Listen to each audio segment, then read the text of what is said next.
الرحيم. يا أيها الذين آمنوا توبوا إلى الله توبة نصوحا عسى ربكم أن يكفر عنكم سيئاتكم ويدخلكم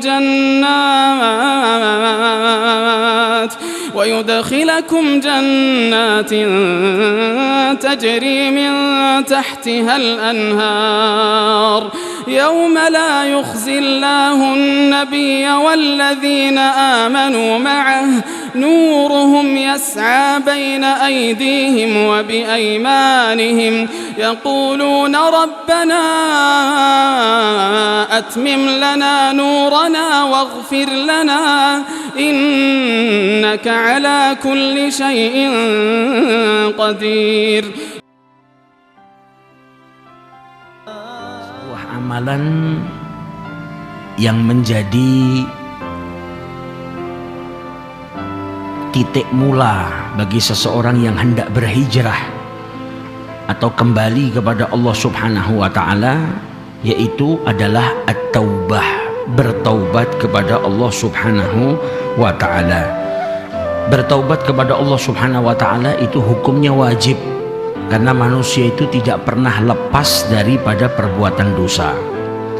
Dalam Al-Quran Allah Subhanahu wa ta'ala berfirman, ya ayyuhalladzina amanu, hai orang-orang yang beriman, tubu ilallahi taubatan nasuha, bertaubatlah kalian kepada Allah Subhanahu wa ta'ala dengan semurni-murni taubat. Allah perintahkan kita, ya ayyuhalladzina amanu tubu, bertaubatlah. Ini perintah wal amril wujub, dan perintahnya ini adalah sebuah kewajiban. Bertaubatlah kepada Allah Subhanahu wa taala taubatan nasuha, dengan semurni-murni taubat. Tubu ilallah yang artinya yaitu kembalilah kepada Allah Subhanahu wa taala. Irji'u min dhunubikum ila ta'atillah, kembalilah engkau daripada perbuatan-perbuatan dosamu menuju kepada ketaatan Allah Subhanahu wa ta'ala dan kepada perkara-perkara yang diridhai oleh Allah Subhanahu wa ta'ala. Taubatan nasuha yang diartikan oleh para ulama ruju'an la ta'uduna fiha abada, yaitu engkau kembali kepada Allah Subhanahu wa ta'ala dan engkau sama sekali tidak kembali lagi kepada perbuatan dosa yang kau lakukan, yang disebut dengan semurni-murni taubat atau taubatan nasuhah. Sayyidina Umar Ibn Khattab pernah ditanya tentang taubatan nasuh, apa itu taubatan nasuh? Maka beliau menjawab, ayyatubar rajul minal amali sayyi, yaitu bertaubatnya seseorang daripada perbuatan buruk, thumma la ya'udu ilaihi abada, kemudian tidak kembali melakukan perbuatan tersebut selama-lamanya. Itu yang disebut dengan taubatan nasuhah. Jangan sampai kita menggampangkan perbuatan dosa sehingga kita tidak bertaubat ketika berbuat dosa kepada Allah Subhanahu wa ta'ala. Dinasihatkan oleh Al-Imam Abdullah bin Awil Haddad, wa alaika bitaubati min kulli dhanbin, hendaknya seseorang itu engkau bertaubat kepada Allah Subhanahu wa ta'ala daripada setiap perbuatan dosa, mau itu dosa besar, mau itu dosa kecil, mau itu dosa yang zahir ataupun dosa yang batin, bertaubatlah kepada Allah Subhanahu wa ta'ala. Fa inna taubah, sesungguhnya taubat itu adalah langkah seseorang untuk menuju kepada Allah Subhanahu wa ta'ala. Kita mungkin sering bertanya, atau ada orang yang bertanya, saya pengen hijrah, pengen jadi orang yang baik, maka amal apa yang harus saya lakukan untuk pertama kali? Langkah pertama apa? Langkah pertamanya adalah taubatan nasuhah, taubat dengan semurni-murni taubat. Taubat itu apa? Kembali kepada Allah. Orang yang hidupnya senantiasa melakukan perbuatan maksiat, itu pada dasarnya adalah seseorang yang sedang lari dari Allah, dia menjauh kepada Allah. Nah, ketika engkau mau berubah, maka hal apa yang harus kau lakukan saat ini? Kembali kepada Allah Subhanahu wa ta'ala. Yang tadinya kau jauh, mendekatlah. Yang tadinya kau lari, kembalilah kepada Allah Subhanahu wa ta'ala. Cara kembalinya dengan apa? Dengan bertaubat kepada Allah Subhanahu wa taala. Sayyidina Imam Abu Hurairah radhiyallahu taala anhu, beliau mendengar Rasulullah sallallahu alaihi wasallam bersabda, "Wallah, demi Allah," kata Nabi Muhammad, "inni la astaghfirullah wa atubu ilaihi fil yaumi akthara min 70 marrah." Demi Allah, aku itu memohon ampun kepada Allah dan bertaubat kepada Allah dalam sehari itu sebanyak 70 kali. Padahal Nabi Muhammad itu maksum. Nabi itu nggak melakukan perbuatan dosa, dijaga oleh Allah Subhanahu wa taala. Tapi nggak melewatkan satu hari kecuali Nabi Muhammad SAW beristighfar, memohon ampun kepada Allah Subhanahu wa taala lebih daripada 70 kali. Bahkan dalam sebuah majelis Nabi duduk membaca istighfar, memohon ampun kepada Allah, dihitung sama para sahabat sampai 100 kali. Dalam sabda yang lain Nabi juga menjelaskan kepada kita kalau beliau tuh memohon ampun kepada Allah Subhanahu wa taala 100 kali. Kenapa Nabi Muhammad beristighfar?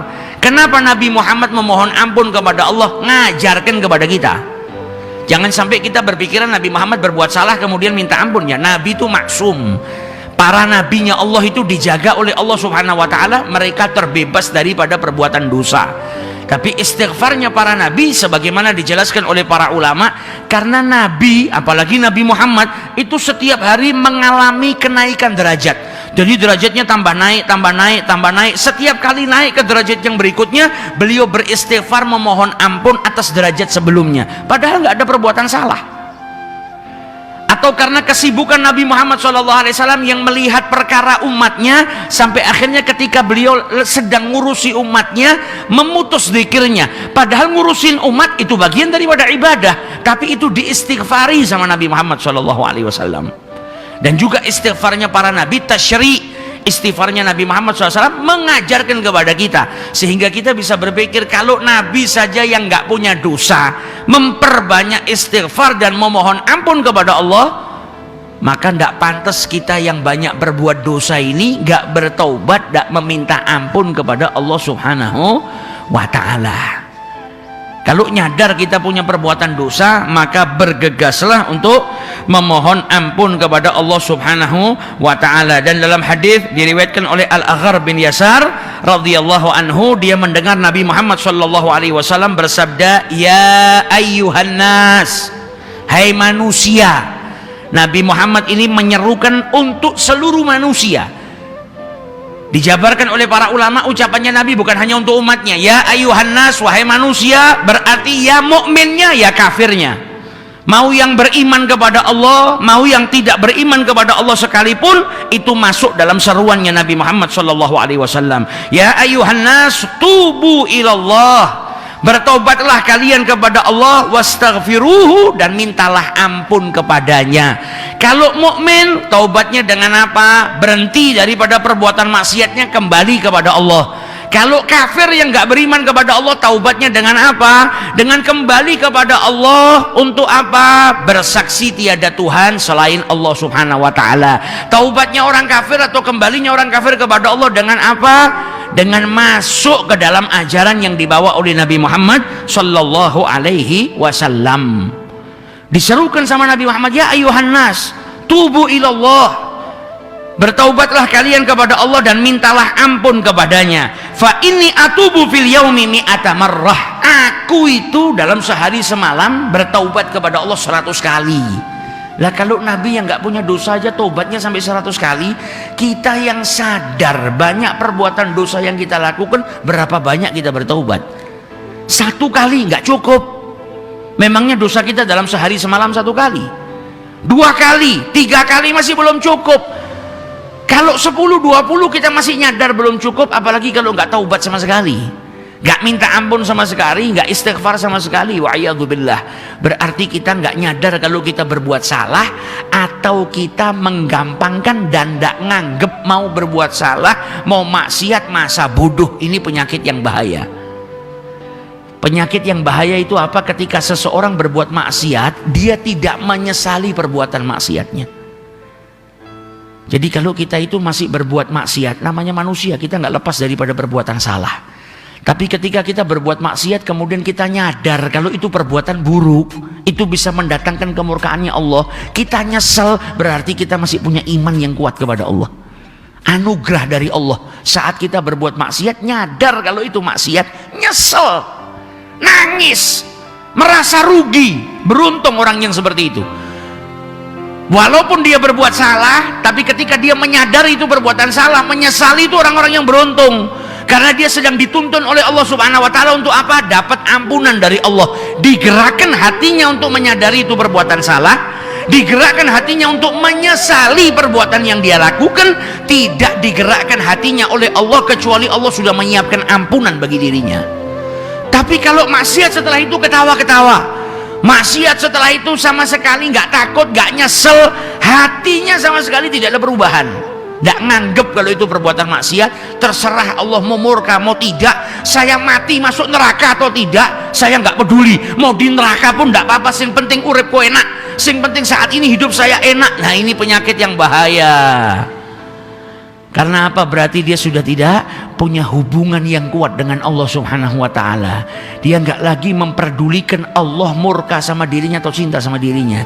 Dia nggak nganggap lagi Allah sebagai kekasih hatinya karena nggak peduli.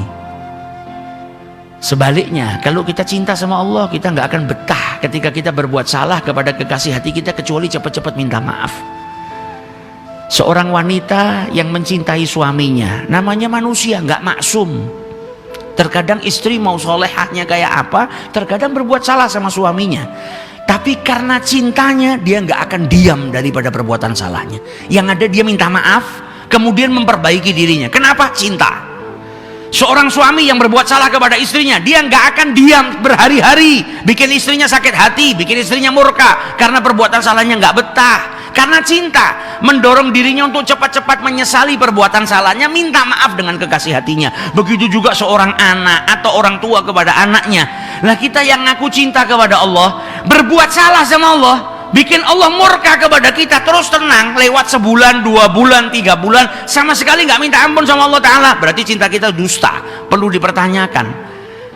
Harusnya seorang kekasih itu nggak pernah mampu untuk terus-menerus membuat kekasih hatinya itu murka kepada dirinya. Ketika dia tahu ada perbuatan yang memutus hubungannya dengan sang kekasih, dia cepat-cepat untuk membenahi perbuatan tersebut atau minta maaf kepada kekasih hatinya agar hubungannya kembali kuat. Nah, itu orang yang bertaubat kepada Allah Subhanahu wa Ta'ala. Pada hakikatnya dia sedang kembali kepada Allah. Tubu ilallah ay irji'u ilaihi, kembalilah kepada Allah Subhanahu wa Ta'ala. Yang mukmin dengan mengerjakan apa yang diperintahkan oleh Allah, jauhi larangannya, jauhi perbuatan-perbuatan dosa. Itu taubatnya orang-orang yang beriman kepada Allah dengan taubatan nasuha sebagaimana syarat yang disebutkan oleh para ulama. Adapun orang-orang kafir kembalinya kepada Allah dengan apa? Bersaksi tiada Tuhan selain Allah dan Nabi Muhammad adalah utusan Allah Subhanahu wa Ta'ala. Nah, di sini para ulama menjelaskan kepada kita taubat itu ada 2 macam. Yang pertama taubat dengan lisan atau yang disebut dengan istighfar. Dan sebagian ulama juga menyatakan istighfar itu juga bagian daripada taubat. Kemudian taubat yang kedua yaitu taubat bil jinan, dengan hati, itu yang disebut dengan taubatan nasuha. Taubat dengan lisan yaitu dengan mengucap astaghfirullahaladzim, tubtu ilallah, ya Allah saya minta ampun atas perbuatan dosa yang saya lakukan. Bagus, karena istighfar itu bagian daripada zikir, lebih bagus daripada manusia itu diem nggak ngucap apa-apa. Tapi jangan lupakan juga taubah dengan hati. Taubat dengan hati seperti apa? Taubatan nasuha. Yang pertama sudah menjauhi perbuatan maksiatnya. Yang kedua apa? Nyesel. Syaratnya taubatan nasuha itu ada 3. Yang pertama apa? Menjauhi perbuatan maksiat yang dia lakukan. Yang kedua apa? Menyesali perbuatan dosa yang dia lakukan. Nyeselnya karena itu perbuatan dosa. Nyeselnya karena itu dia sedang melanggar larangan Allah, bukan nyeselnya karena perkara lain ya. Wah, saya nyesel tadi saya minum minuman keras, itu kan ngerusak ginjal saya, ngerusak liver saya. Nah, itu bukan penyesalan, nggak diterima. Penyesalannya di sini bukan karena membinasakan badannya, penyesalan di sini karena dia berbuat sesuatu yang dilarang oleh Allah Subhanahu wa Ta'ala. Kemudian yang ketiga apa? al-azm, punya tekad atau cita-cita yang kuat untuk tidak kembali melakukan perbuatan maksiat yang dia lakukan. Kalau dia sudah memenuhi 3 persyaratan tersebut, berarti dia sudah taubatan nasuhah.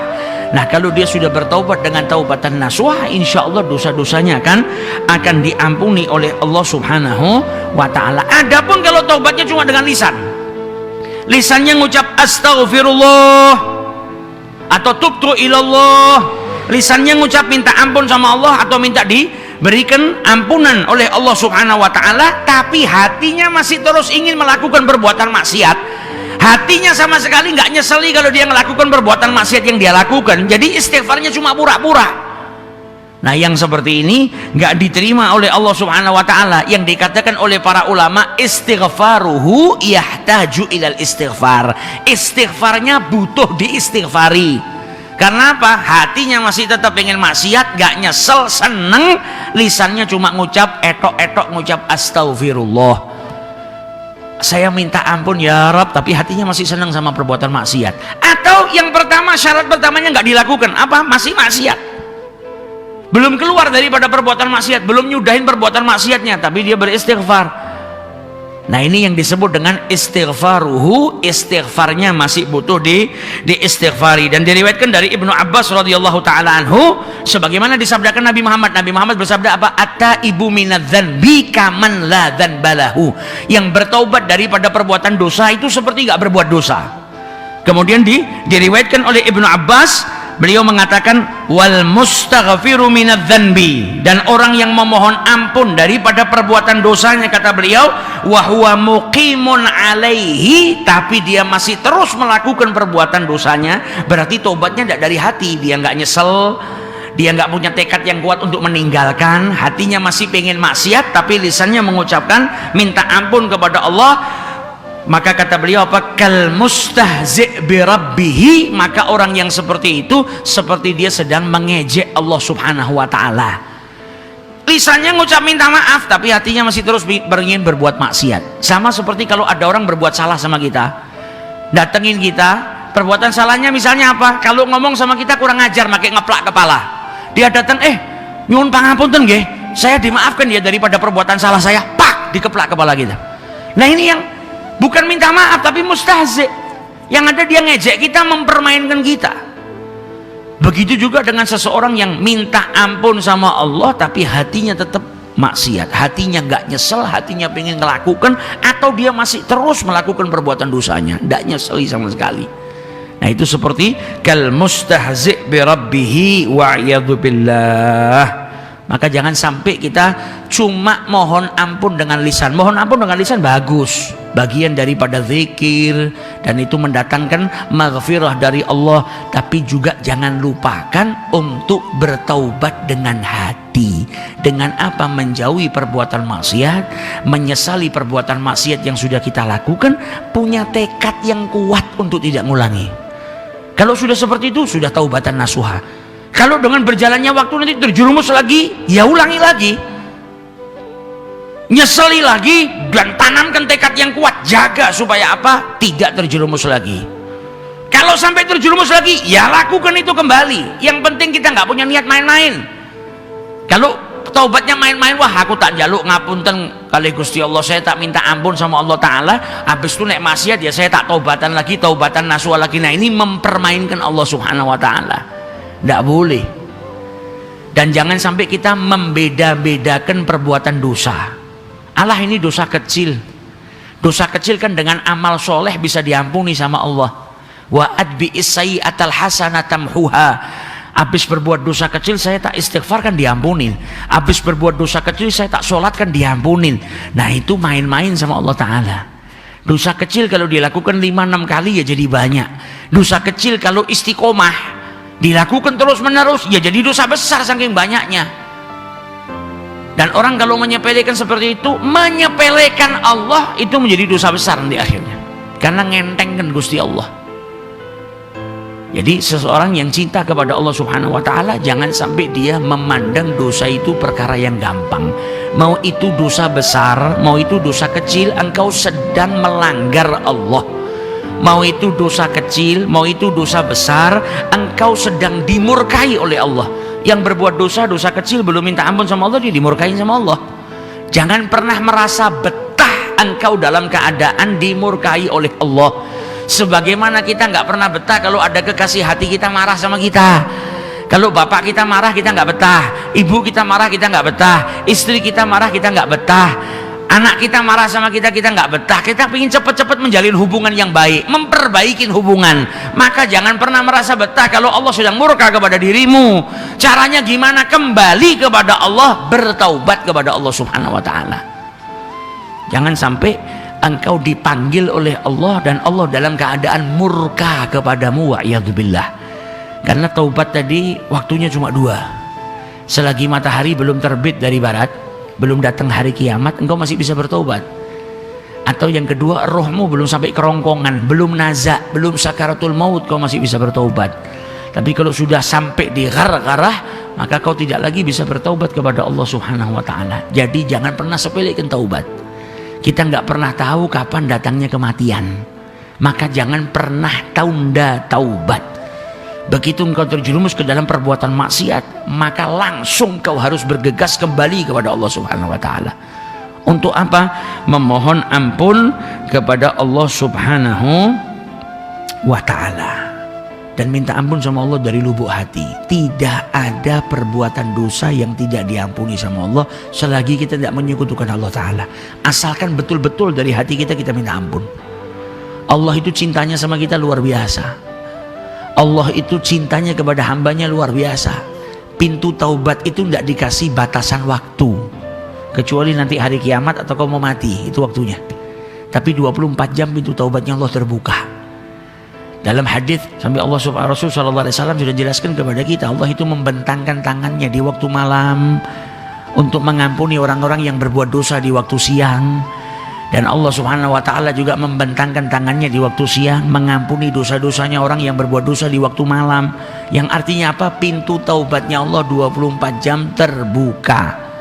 Kita urusan sama manusia nggak 24 jam, ada jamnya. Jam 8 sampai jam 5 sore. Tapi sama Allah Ta'ala, kapanpun engkau mau kembali, Allah buka pintu taubatnya.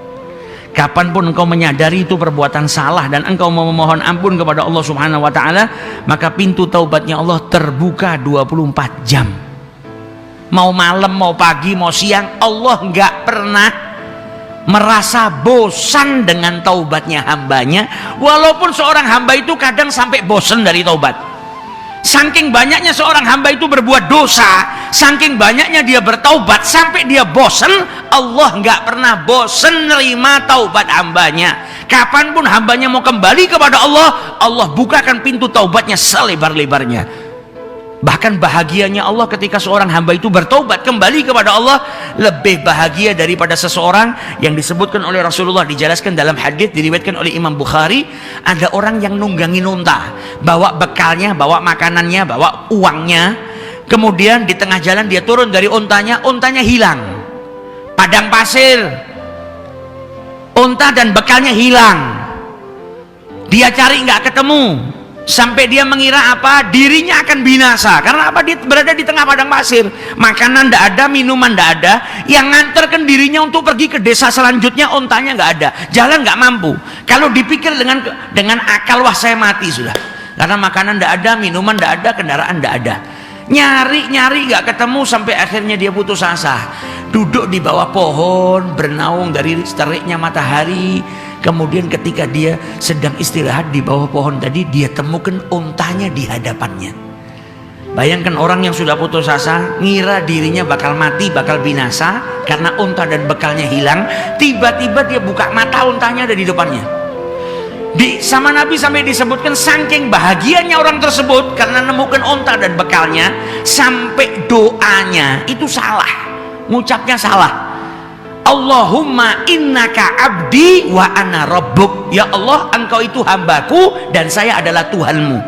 Ngucapnya sampai salah, saking apa? Saking bahagianya. Orang itu kalau bahagia kan kadang keselimpet-selimpet ngomongnya, kadang kebalik-balik. Min syiddatil farah. Saking bahagianya sampai dia salah ngucap. Harusnya engkau adalah Tuhanku dan saya adalah hambamu, keliru ngucapnya. Nah, ketika ada seorang hamba kembali kepada Allah bertaubat, Allah lebih bahagia daripada orang yang kehilangan ontanya tadi, kemudian onta tadi ada di hadapannya. Yang itu sudah bahagianya luar biasa. Ternyata kebahagiaan itu nggak ada apa-apa dengan kebahagiaannya Allah ketika ada seorang hamba yang berbuat maksiat kembali bertaubat kepada Allah Subhanahu wa Ta'ala. Harusnya kita yang bahagia banget, tapi ternyata Allah lebih bahagia daripada kita. Manusia itu kalau ada orang berbuat salah kepada dirinya, 1 kali dimaafkan, 2 kali dimaafkan, tapi nggak semua orang punya legowo. Kadang kalau ada orang sering berbuat salah, dia malas sudah maafkan. Allah, percuma ini orang saya maafkan nanti juga berbuat yang sama. Tapi Allah nggak pernah bosan. Sampai disebutkan apa? Innallaha yuhibbut tawwabin. Bukan Allah mencintai taibin, orang yang bertobat, enggak, tawwabin. Sering bertobat, banyak bertobat. Allah cinta kepada orang yang banyak bertobat kepada Allah Subhanahu wa Ta'ala, nggak pernah bosan. Ketika kembali ya disambut sama Allah Ta'ala. Ketika kembali ya Allah bahagia ketika ada hambanya yang tadinya lari, kemudian kembali bertaubat kepada Allah Subhanahu wa Ta'ala. Maka tidak ada orang yang rugi karena taubat, yang ada beruntung. Orang yang banyak bertaubat kepada Allah, walaupun dia nggak berbuat salah, dia bertaubat, dia akan masuk ke derajat mahbubiyah, derajat yang dicintai oleh Allah, karena Allah sudah berjanji, innallaha yuhibbut tawwabina wa yuhibbul mutatahhirin. Engkau banyak bertaubat, engkau masuk ke derajat berikutnya, derajat orang-orang yang dicintai oleh Allah Subhanahu wa Ta'ala. Jadi jangan pernah putus asa. Mau dosa kita sebesar apapun, jangan pernah putus asa. Allah nggak pernah ngusir hambanya.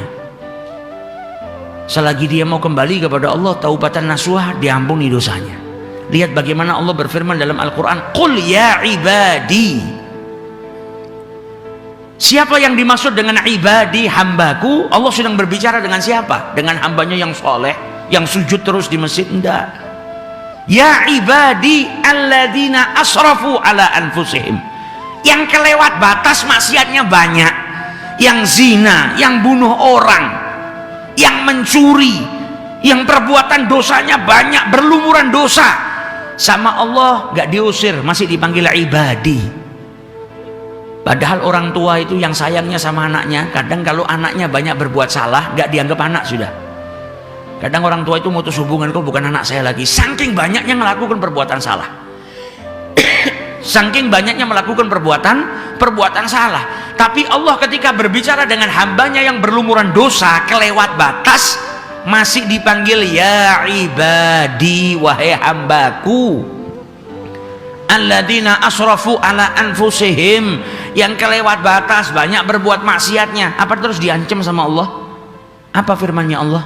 La taqnatu min rahmatillah. Jangan pernah kalian berputus asa akan rahmatnya Allah. Innallaha yaghfirudz dzunuba jami'a. Allah itu mampu untuk menghapus seluruh dosa-dosanya manusia. Kau punya dosa sebesar apapun, jangan pernah putus asa. Kembali kepada Allah, dosamu sebanyak apapun bisa diampuni sama Allah Subhanahu wa Ta'ala. Syaratnya apa? Taubatan nasuha. Kau tidak main-main, memang betul-betul mau meminta ampun kepada Allah Subhanahu wa Ta'ala. Maka sebesar apapun dosamu diampuni. Rahmatnya Allah, kasih sayangnya Allah. Maka tidak layak kalau kita mengkhianati Allah Subhanahu wa Ta'ala. Kita kadang maksiat. Orang tua itu kalau kita banyak berbuat salah, kadang kalau ngamuk, kenikmatan yang orang tua berikan kepada kita dipedot, diputus. Tidak dikasih uang saku. Kadang kalau dikasih motor, motornya diambil. Saking banyaknya anaknya berbuat salah. Tapi Allah Subhanahu wa Ta'ala, kita ini dosanya banyak, masih dikasih makan, dikasih minum, dikasih kesehatan, dikasih berbagai macam kenikmatan. Gak diputus sama Allah Ta'ala. Maka tidak pantas kalau kita terus berbuat maksiat kepada Allah Subhanahu wa Ta'ala, sedangkan Allah masih sayang kepada kita, tidak pernah memutus kenikmatannya kepada kita. Harusnya kita merenungkan, terkadang kita itu menomorduakan Allah. Kita itu malu kalau perbuatan dosa kita diketahui sama orang lain, tapi kita sadar kalau perbuatan dosa kita diketahui oleh Allah Subhanahu wa taala. Allah taala tahu apapun yang kita lakukan, tapi kita justru lebih malu kepada manusia ketimbang sama Allah taala. Ini kan sebetulnya perbuatan yang kelewat batas, perbuatan yang sangat memalukan. Tapi kalau kita tidak pernah mau merenung, tidak mau introspeksi, nggak ada perubahan. Dan Allah masih memberikan kenikmatan kepada kita yang banyak, nggak diputus. Ada lagi kenikmatan yang kita nggak nyadar, kenikmatan satar. Ditutup perbuatan dosa kita sama Allah, nggak dibiarkan orang lain tahu. Padahal kalau mau Allah bisa. Kita berbuat dosa sama Allah dibuka. Setiap orang yang ketemu sama kita tahu kalau kita melakukan perbuatan dosa. Tapi sama Allah nggak buka, Allah tutup. Karena apa? Rahmatnya Allah kepada kita. Andai kata perbuatan dosa kita dibuka sama Allah, setiap orang yang kenal sama kita tahu akan perbuatan busuk yang kita lakukan, mungkin kita nggak punya teman. Mungkin nggak ada yang mau bantu kita. Bahkan mungkin nggak ada yang mau berjabat tangan kepada kita. Dan yang lebih hebat daripada itu, bukan hanya ditutup, terkadang Allah jadikan orang-orang yang ada di sekeliling kita berbaik sangka kepada diri kita. Kita dihormati, dikasih tempat. Kadang ada orang yang datang kepada kita kemudian minta doa, doakan saya ya. Kalau itu bukan karena satar yang Allah berikan kepada kita, ditutupnya segala kekurangan kita oleh Allah, nggak ada yang ngucap seperti itu. Nah, kita lihat bagaimana sayangnya Allah Subhanahu wa taala kepada kita. Enggak pantas kalau terus-terusan kita berkhianat atau berbuat yang menjadikan Allah Subhanahu wa taala murka kepada kita. Tapi di samping itu Allah telah memotivasi kita, seberapa besar perbuatan dosa yang kau lakukan, jangan pernah putus asa dari rahmatnya Allah. Karena setan itu terkadang bikin kita putus asa. Kita berbuat dosa, istighfar. Berbuat dosa, istighfar. Nanti setan bisikin, alah tiap hari kok berbuat dosa, istighfar, berbuat dosa, istighfar. Ngesel-ngeseli, toh tidak ada azab yang turun, tidak usah istighfar sama sekali.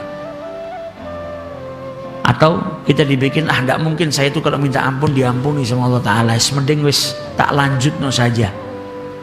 Akhirnya justru malah kita terjerumus ke dalam kebinasaan.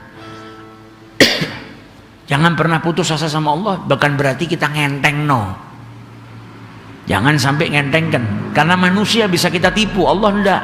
Kita pura-pura istighfar, pura-pura minta maaf, manusia bisa ketipu. Tapi kalau Allah enggak, Allah tahu apa yang ada dalam hati kita. Pura-pura atau betul-betul minta maaf, Allah tahu.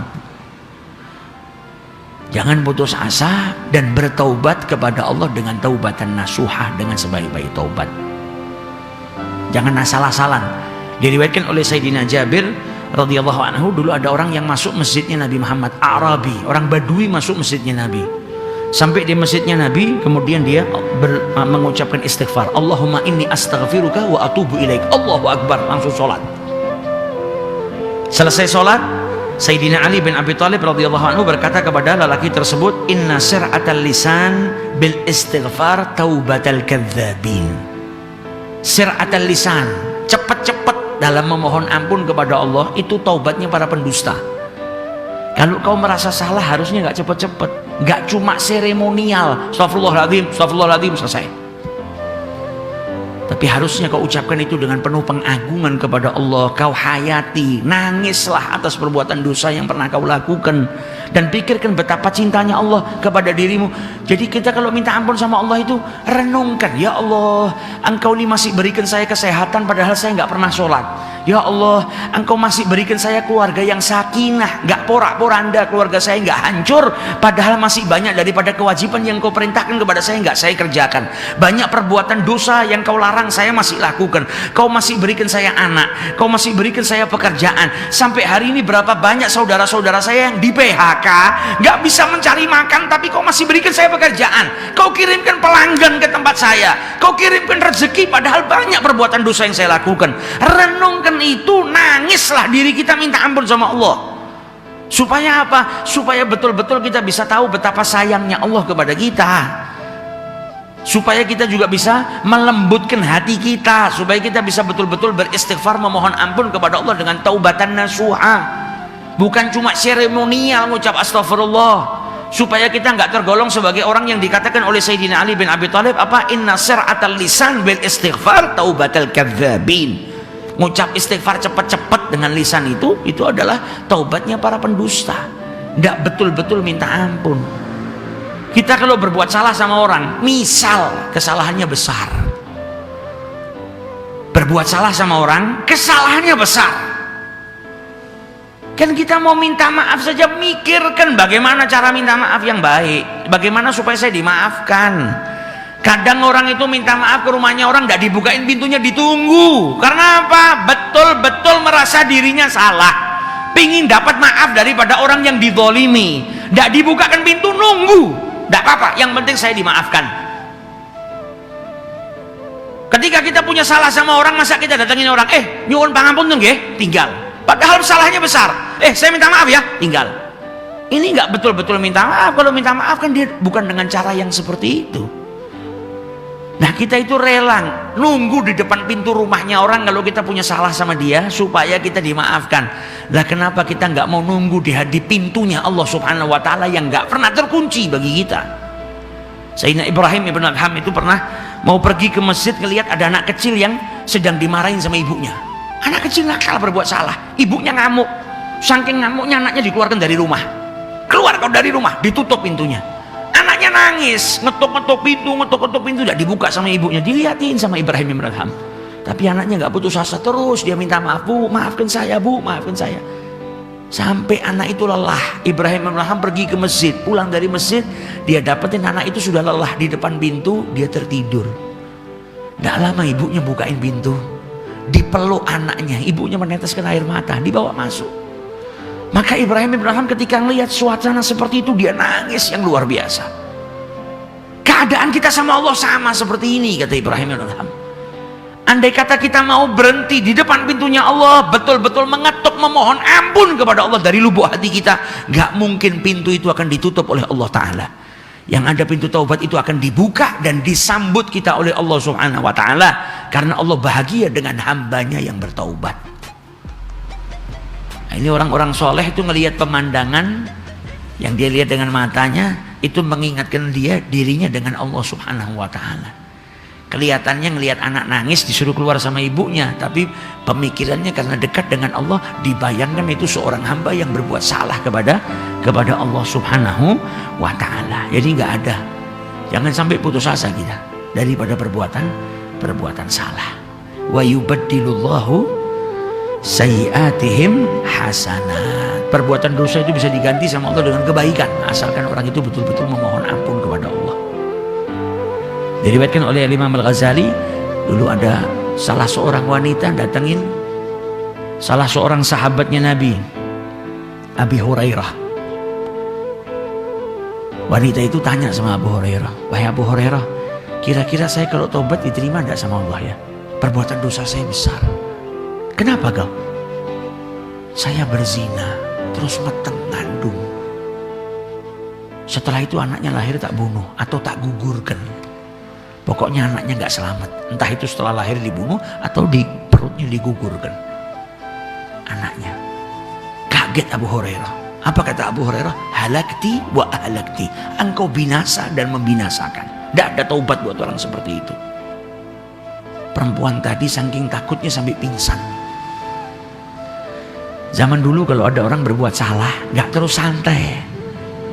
Pergi datengin sahabat Nabi, pergi datengin Nabi Muhammad, cari solusi gimana dapat ampun dari Allah Ta'ala.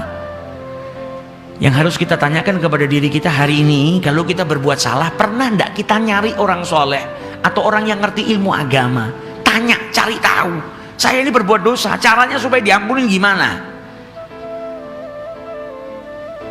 Kita hari ini kalau sakit datengin orang, walaupun enggak pergi ke dokter, kadang kita tanya sama orang, saya kalau pusing supaya sembuh dari pusing minum apa ya?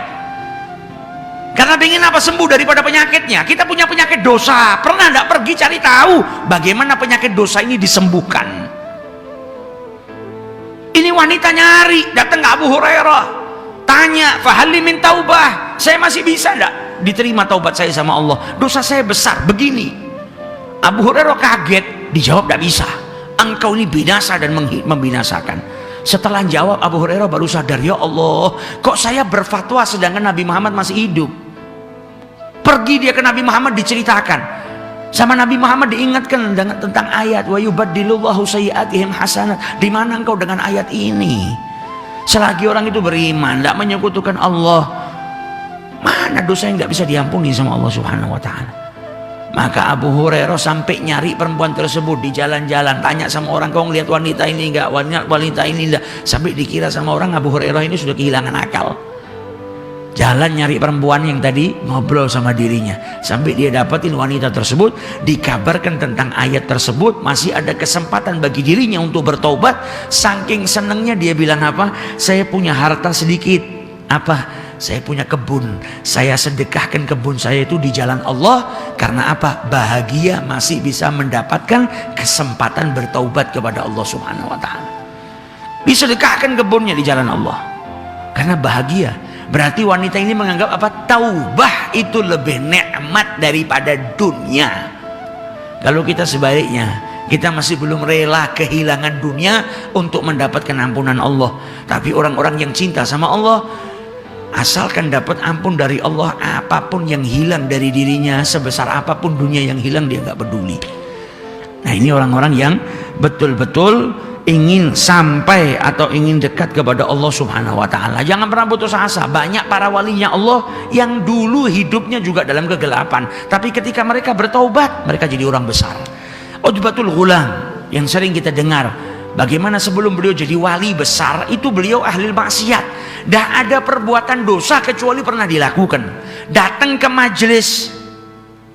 Makanya engkau punya dosa sebesar apapun, jangan pernah tinggalkan majelis ilmu. Karena majelis ilmu itu dihujani rahmat sama Allah Ta'ala. Terkadang bisa menjadi sebab engkau mendapatkan taubat dari Allah.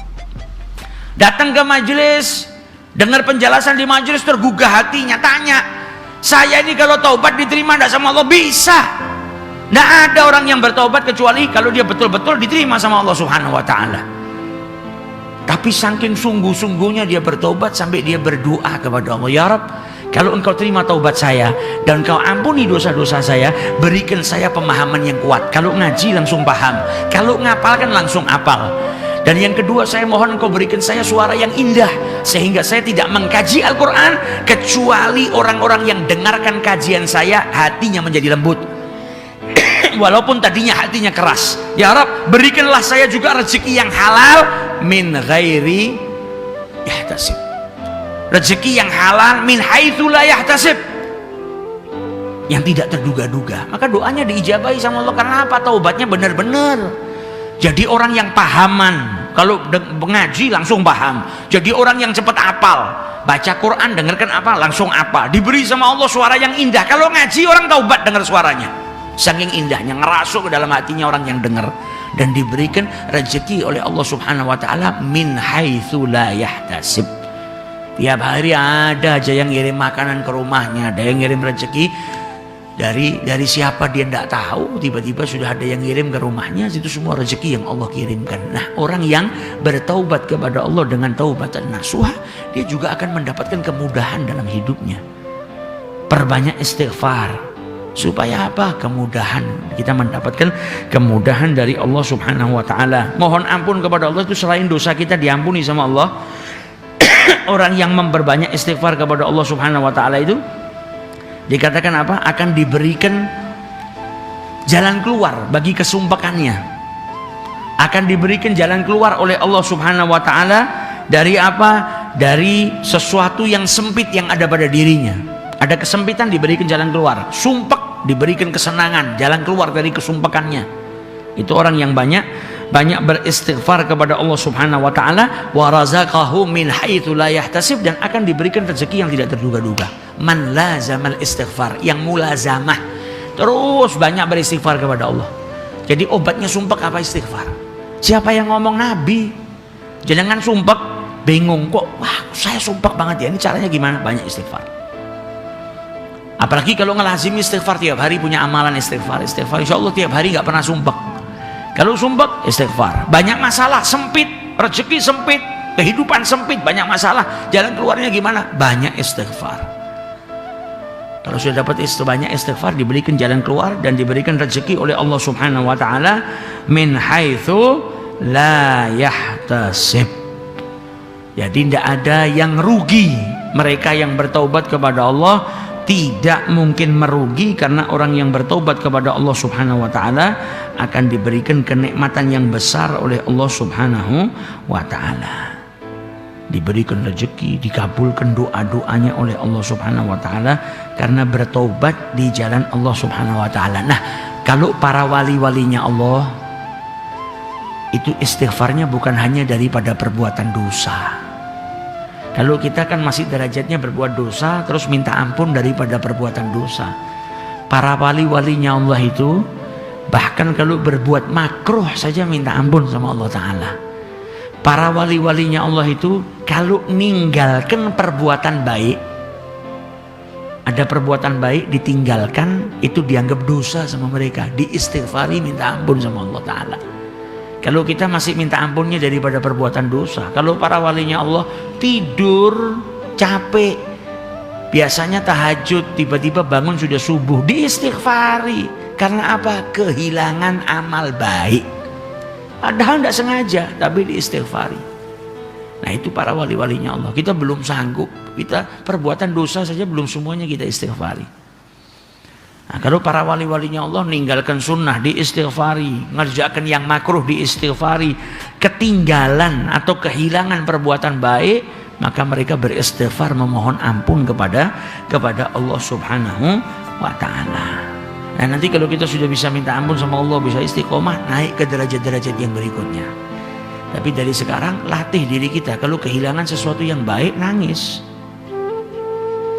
Misalnya ada sayembara, siapa yang nanti malam bangun jam 3 malam dapat hadiah 500 juta. Kira-kira kalau kita tidur bangunnya jam 7 pagi, nangis enggak? Ya Allah, kebablasan 500 juta hilang, nangis kita. Padahal kalau kita bangun jam 3 terus kita tahajud, lebih dari 500 juta dapatnya. Nah, kita mulai belajar dari sekarang. Mulai belajar apa? Merasa kehilangan kalau ada kesempatan baik lewat begitu saja. Apalagi kalau sampai perbuatan maksiat kita lakukan, jangan terus tenang-tenang, tapi cepat-cepat kembali kepada Allah Subhanahu wa taala. Perbanyak baca doa yang diajarkan oleh Syekh Muhammad Mutawalli Sya'rawi kepada siapapun yang masih sering berbuat maksiat, susah ninggalkan perbuatan maksiat, maka perbanyak doa yang diajarkan oleh beliau. Allahumma ahrimni ladzata ma'siyatik warzuqni ladzata ta'atik. Karena perbuatan maksiat itu nggak mungkin kita lakukan kecuali kita merasakan kenikmatannya. Maka kita minta sama Allah, Allahumma ahrimni, ya Allah haramkan aku atau jauhkan aku dari apa? Lezatnya perbuatan maksiat. Dan anugerahkanlah kepadaku lezatnya ketaatan. Supaya apa? Kalau kelezatan perbuatan maksiat itu sudah jauh daripada kita, berarti ingin bermaksiat aja nggak ada, nggak pengen, karena nggak ngerasakan kelezatannya jauh daripada kelezatannya maksiat. Nah, kalau kita sudah merasakan kelezatannya ketaatan, yang ada kita kecanduan taat sama Allah Ta'ala, maksiatnya ditinggalkan, yang ada taat kepada Allah Subhanahu wa Ta'ala. Nah, itu kita perbanyak supaya apa? Kita dijauhkan daripada perbuatan dosa.